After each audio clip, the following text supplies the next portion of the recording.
Assalamualaikum warahmatullahi wabarakatuh. Kami dari kelompok 6 yang beranggotakan Irma Haliza dengan NIM 2014120340, Anissa Tri Awaliyah dengan NIM 2014120369, dan Ahmad Nanda dengan NIM 2014120241.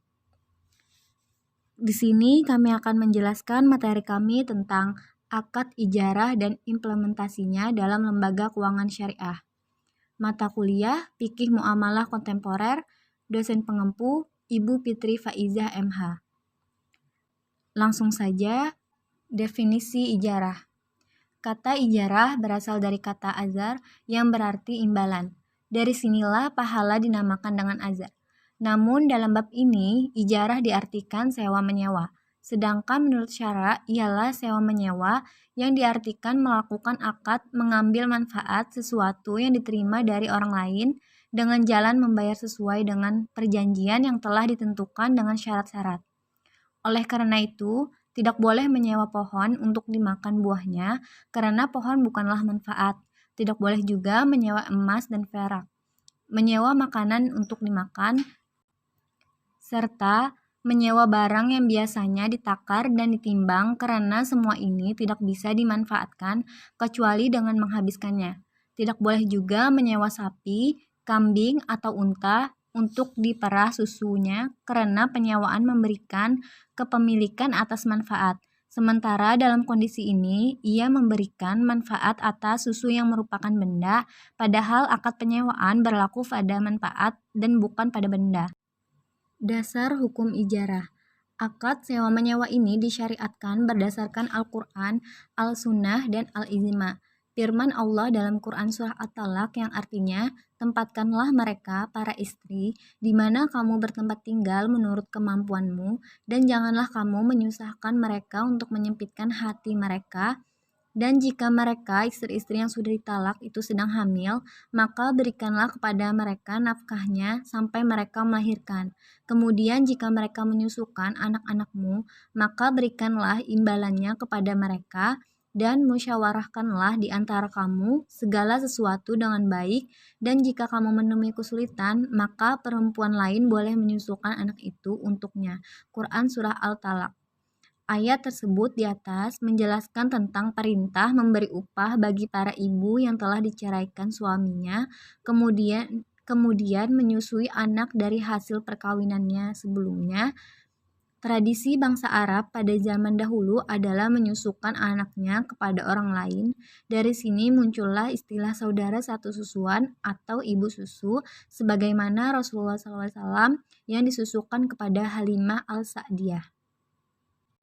Rasulullah Shallallahu Alaihi Wasallam dalam hadis yang berasal dari Abu Hurairah bersabda, artinya dari Abu Hurairah radhiyallahu anhu, dari Rasulullah Shallallahu Alaihi Wasallam bersabda, Allah Subhanahu Wa Taala berfirman, 3 golongan manusia yang menjadi musuhku di hari kiamat nanti, yaitu seseorang yang memberikan kemudian ia mengkhianatinya, dan seseorang yang menjual sesuatu tetapi ia memakan harganya, dan seseorang yang menyewa seseorang untuk dipekerjakan, ia memanfaatkannya tetapi belum membayar upahnya. Hadis di atas menjelaskan betapa Rasulullah menghargai seseorang yang telah memberikan tenaganya untuk dimanfaatkan oleh orang lain, sehingga beliau mengecam orang yang memanfaatkan tenaga pekerja dan tidak memberinya upah, dengan ancaman menjadi salah satu Rasulullah SAW di hari akhir kelak. Fuqaha mengutip hadis Rasulullah SAW yang lain sebagai berikut. Artinya, berikanlah upah atau jasa pada orang yang kamu pekerjakan sebelum keringat-keringat mereka. Artinya, Rasulullah SAW bersabda, dahulu kami menyewa tanah dengan jalan membayar dengan tanaman yang tumbuh. Lalu Rasulullah SAW melarang kami cara itu dan memerintahkan kami agar membayarnya uang emas atau uang perak. Hadis riwayat Muslim. Ayat Al-Quran dan 2 hadis tersebut di atas menjadi landasan konsensus fuqaha tentang kebolehan akad ijarah dan tak seorang ulama pun yang meniadakan kebolehannya.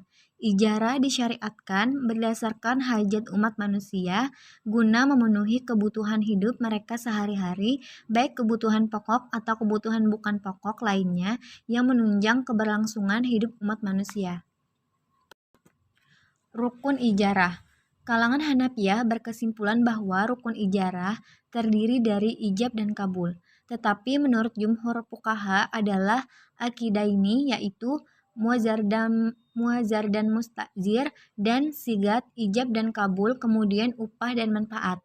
Adapun Syahid Sabiq berpendapat bahwa ijarah menjadi sah dan dengan ijab dan kabul, lafaz sewa atau yang berhubungan dengannya, serta lafaz ungkapan apa saja yang dapat menunjukkan hal tersebut.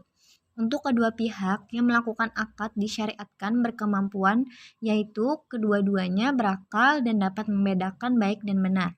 Jika salah seorang yang berakad itu gila atau anak kecil yang belum mumayyiz, maka akad tersebut menjadi tidak sah. Mazhab Imam Syafi'i menambahkan satu rukun lagi, yaitu balik. Menurut mereka, akad anak kecil sekalipun dapat membedakan itu tidak sah. Dari beberapa pendapat di atas, baik dari kalangan Hanafi, Syafi'i, dan pendapat fakih kontemporer yang satu sama lain saling menyempurnakan, dapat disimpulkan bahwa rukun ijarah adalah: 1. Adanya dua pihak yang bertransaksi atau muazir dan mustajir. 2. Sigat transaksi ijarah. 3. Adanya manfaat atau ma'jur. 4. Adanya upah.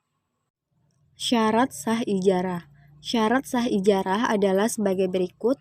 1. Baik mu'jar atau mustajir harus balik dan berakal. 2. Mustajir harus benar-benar memiliki barang yang disewakan itu atau mendapatkan wilayah untuk menyewakan barang itu. 3. Kedua pihak harus sama-sama ridho menjalankan akad. 4. Manfaat yang disewakan harus jelas keadaannya maupun lama penyewaannya sehingga tidak menimbulkan persengketaan. 5. Manfaat atau imbalan sewa harus dapat dipenuhi secara nyata dan secara syar'i.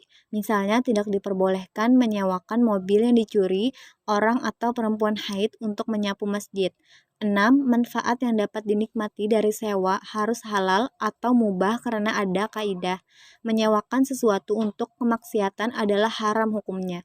7. Pekerjaan yang diupahkan itu tidak merupakan sesuatu kewajiban yang harus dilakukan oleh orang yang diupah sebelum terjadinya akad seperti menyewa orang untuk sholat. 8. Orang yang diupah tidak boleh menikmati manfaat karena pekerjaannya. Tidak boleh pengupahan atau ijarah terhadap amalan-amalan taat. 9. Upah harus berubah harta yang secara syar'i bernilai. 10. Barang yang disewakan tidak cacat yang dapat merugikan pihak penyewa. Pembatalan dan berakhirnya akad ijarah. Ijarah akan menjadi batal bila ada hal-hal sebagai berikut. 1. Terjadinya cacat pada barang sewaan yang terjadi pada tangan penyewa. 2. Rusaknya barang yang disewakan seperti rumah menjadi runtuh dan sebagainya. 3. Rusaknya barang yang diupahkan atau majur alaih seperti baju yang diupahkan untuk dijahitkan. 4. Terpenuhinya manfaat yang diakadkan.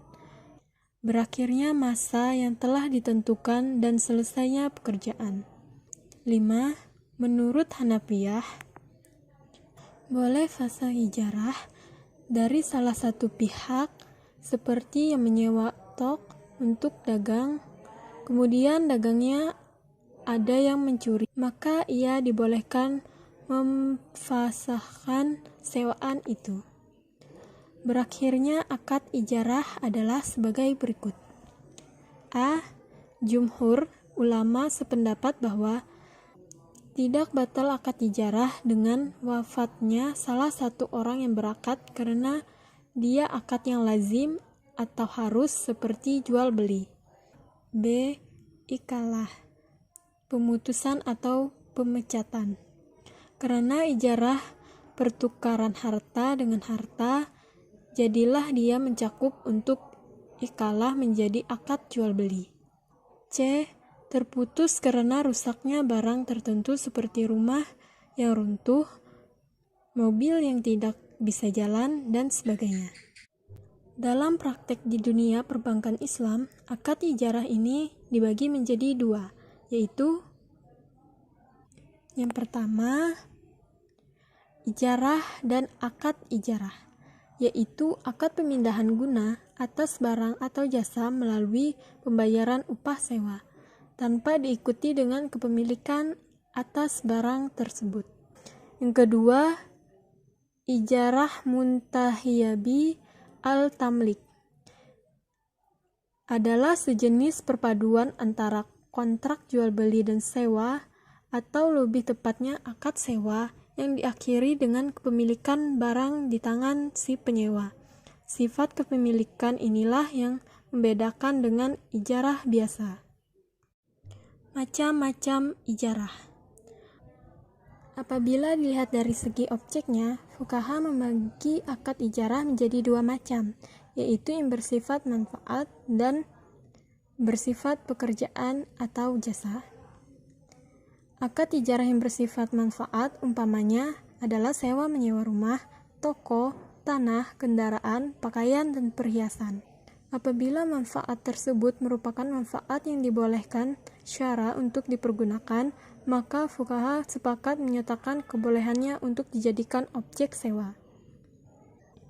Akad ijarah yang bersifat pekerjaan ialah dengan cara memperkerjakan seseorang untuk melakukan suatu pekerjaan. Ijarah seperti ini menurut fuqaha hukumnya boleh apabila jenis pekerjaan jelas, seperti buruh bangunan, tukang jahit, buruh pabrik, dan lain sebagainya. Implementasi ijarah dalam lembaga keuangan syariah. Ijarah dalam teknis perbankan dapat dijelaskan sebagai berikut. 1. Transaksi ijarah ditandai dengan adanya pemindahan manfaat. Jadi, dasarnya prinsip ijarah sama saja dengan prinsip jual beli. Namun, mempunyai perbedaan terletak pada objek transaksinya. Bila pada jual beli objeknya barang, maka pada ijarah objeknya jasa. Ijarah yang bersifat manfaat atau sewa. Ijarah yang bersifat manfaat umpamanya adalah sewa menyewa rumah, toko, dan kendaraan. Apabila manfaat itu merupakan manfaat yang dibolehkan syara untuk digunakan, maka para ulama fikih sepakat hukumnya boleh dijadikan objek sewa menyewa. Ijarah yang bersifat pekerjaan ialah memperkerjakan seseorang untuk melakukan suatu pekerjaan. Ijarah seperti ini menurut para ulama fikih hukumnya boleh apabila jenis pekerjaan itu jelas dan sesuai syariat, seperti buruh pabrik, tukang sapu, dan tani. Ijarah adalah akad pemindahan hak guna atau manfaat atas suatu aset dalam waktu tertentu dengan pembayaran sewa atau ujrah tanpa diikuti dengan pemindahan kepemilikan aset itu sendiri. 2. Pada akhir masa sewa, bank dapat saja menjual barang yang disewakan kepada nasabah, karena itu dalam perbankan syariah dikenal dengan al-ijarah al-mutahiyah bitamlik. 3. Harga sewa dan harga jual disepakati pada awal perjanjian antara bank dengan nasabah. Dalam ijarah, metode pembayaran dibagi menjadi dua. Yang pertama, ijarah yang pembayarannya tergantung pada kinerja objeknya sewa. Jenis pembayaran ini disebut ujrah. Kedua, ijarah yang pembayarannya tidak tergantung pada kinerja objek yang disewa. Dalam perspektif fikih disebut ju'alah. Aturan yang berkaitan dengan bank dipresentasikan sebagai berikut. 1. Bank diposisikan sebagai pemilik atau pihak yang memiliki penguasaan atas objek sewa, baik berupa barang maupun jasa, dan penyewaan terhadap nasabah. 2. Bank wajib menjelaskan kepada nasabah karakteristik pembiayaan ijarah dan hak kewajiban nasabah. 3. Bank melakukan analisis atau rencana pembiayaan ijarah yang diajukan nasabah meliputi persoalan berupa karakter dan aspek usaha berupa kapasitas usaha, keuangan, serta prospek usaha. 4. Sebagai pihak yang menyediakan objek sewa, bank wajib memenuhi kualitas dan kuantitas objek sewa, serta ketepatan waktu penyediaan objek sewa. Di samping itu, bank wajib menyediakan dana guna merealisasikan penyediaan objek dana. 5. Bank dapat meminta nasabah untuk menjaga kebutuhan objek sewa dan mengganggu pemeliharaannya sesuai kesepakatan. 6. Bank tidak dapat membebankan kepada nasabah untuk menanggung biaya kerusakan objek sewa jika kerusakan bukan disebabkan pelanggaran akad atau kelalaian nasabah. Fatwa DSN MUI nomor 9 DSN MUI nomor 9 tahun 2000 menetapkan mengenai ketentuan ijarah dalam lembaga keuangan syariah sebagai berikut. Kewajiban lembaga keuangan syariah sebagai pemberi manfaat barang atau jasa. A. Menyediakan barang yang disewakan atau jasa yang diberikan. B. Menanggung biaya pemeliharaan barang. C. Menjamin bila terdapat cacat pada barang yang disewakan. D. Kewajiban nasabah sebagai penerima manfaat barang atau jasa. E. Membayar sewa atau upah dan tanggung jawab untuk menjaga keutuhan barang serta menggunakannya sesuai akad atau kontrak. F. Menanggung biaya pemeliharaan barang yang sifatnya ringan atau tidak material. G. Jika barang yang disewa rusak, bukan karena pelanggaran dari penggunaan yang dibolehkan, juga bukan karena kelalaian pihak penerima manfaat dalam menjaganya, ia tidak bertanggung jawab atas kerusakan tersebut.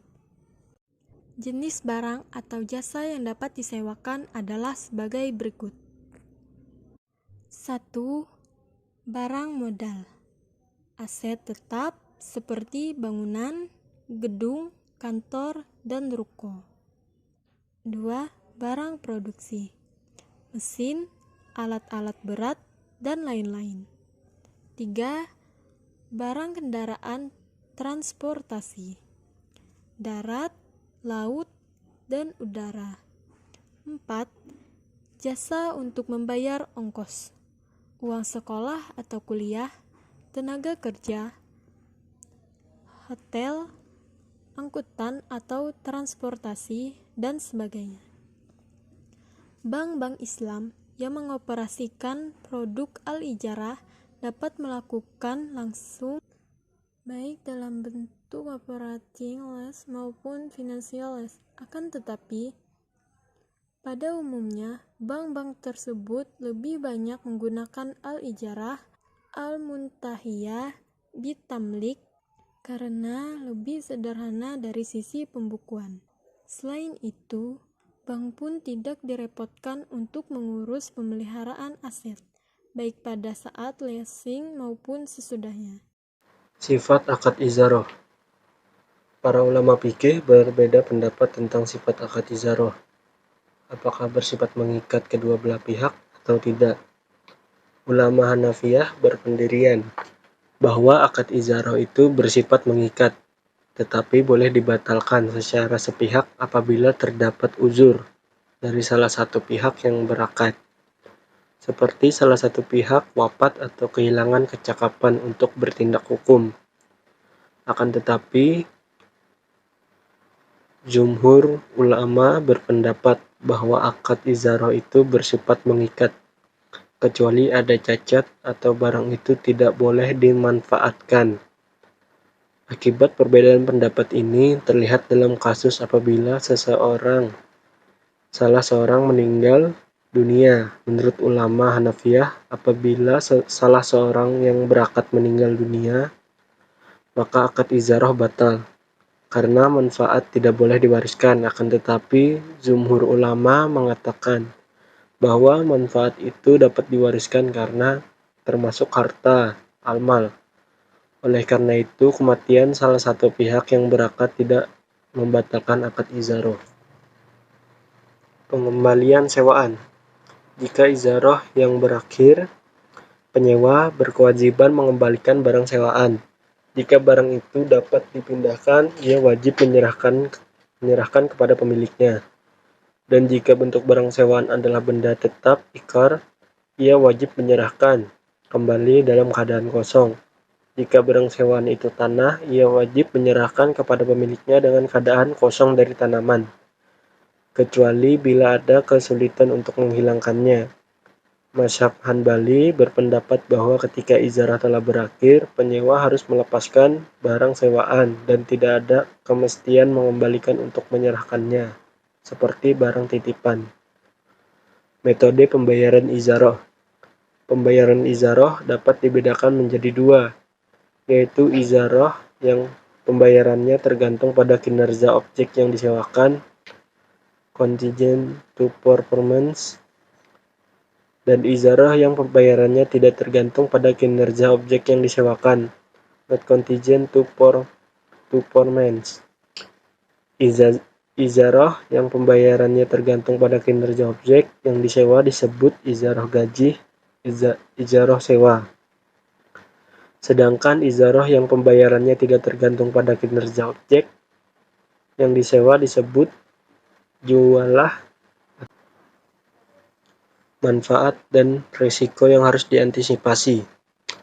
Manfaat dari transaksi al-ijarah untuk bank adalah keuntungan sewa dan kembalinya uang pokok. Adapun risiko yang mungkin terjadi dalam al-ijarah adalah sebagai berikut. Pertama, default. Nasabah tidak membayar cicilan dengan sengaja. Yang kedua, rusak. Aset ijarah rusak sehingga menyebabkan biaya pemeliharaan bertambah, terutama bila disebutkan dalam kontrak bahwa pemeliharaan harus dilakukan oleh bank. Yang ketiga, berhenti. Nasabah berhenti di tengah kontrak dan tidak mau kembali aset tersebut. Akibatnya, bank harus menghitung kembali keuntungan dan mengembalikan sebagian. Kesimpulan. Kata ijarah berasal dari kata azar yang berarti imbalan. Dari sinilah pahala dinamakan dengan azar. Namun dalam bab ini ijarah diartikan sewa menyewa. Sedangkan menurut syara ialah sewa menyewa yang diartikan melakukan akad mengambil manfaat suatu yang diterima dari orang lain dengan jalan membayar sesuai dengan perjanjian yang telah ditentukan dengan syarat-syarat. Ayat Al-Quran dan dua hadis menjadi landasan konsensus fuqaha tentang kebolehan akad ijarah dan tak seorang ulama pun yang meniadakan kebolehannya. Ijarah disyariatkan berdasarkan hajat umat manusia guna memenuhi kebutuhan hidup mereka sehari-hari, baik kebutuhan pokok ataupun kebutuhan bukan pokok lainnya yang menunjang keberlangsungan hidup mereka. Dari beberapa pendapat kalangan Hanafi, Syafi'i, dan pendapat faqih kontemporer yang satu sama lain saling menyempurnakan, dapat disimpulkan bahwa rukun ijarah adalah: pertama, adanya dua pihak yang bertransaksi, muwazir dan mustajir. Kedua, sigat transaksi ijarah. Yang ketiga, adanya manfaat mazur. Dan keempat, adanya upah. Adanya syarat sah ijarah adalah sebagai berikut. Baik muzar atau mustajir harus balik dan berakal. Kedua, mustajir harus benar-benar memiliki barang yang disewakan itu atau mendapatkan wilayah untuk menyewakan barang itu. Yang ketiga, kedua pihak harus sama-sama ridho menjalankan akad. Dan yang keempat, manfaat yang disewakan harus jelas keadaannya maupun lama penyewaannya sehingga tidak menimbulkan persengketaan. Apabila dilihat dari segi objeknya, Fuqaha membagi akad ijarah menjadi dua macam, yaitu yang bersifat manfaat dan bersifat pekerjaan, jasa. Dalam praktik dunia perbankan Islam, akad ijarah ini dibagi menjadi dua macam, yaitu al-ijarah dan ijarah muntahiyah al-tamlik.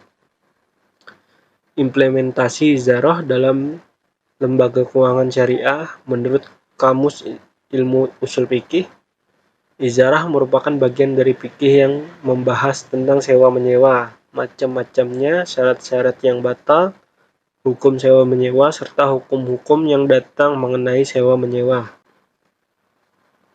Terima kasih, mungkin itu saja yang bisa dapat kami sampaikan. Mohon maaf apabila ada salah. Wassalamualaikum warahmatullahi wabarakatuh.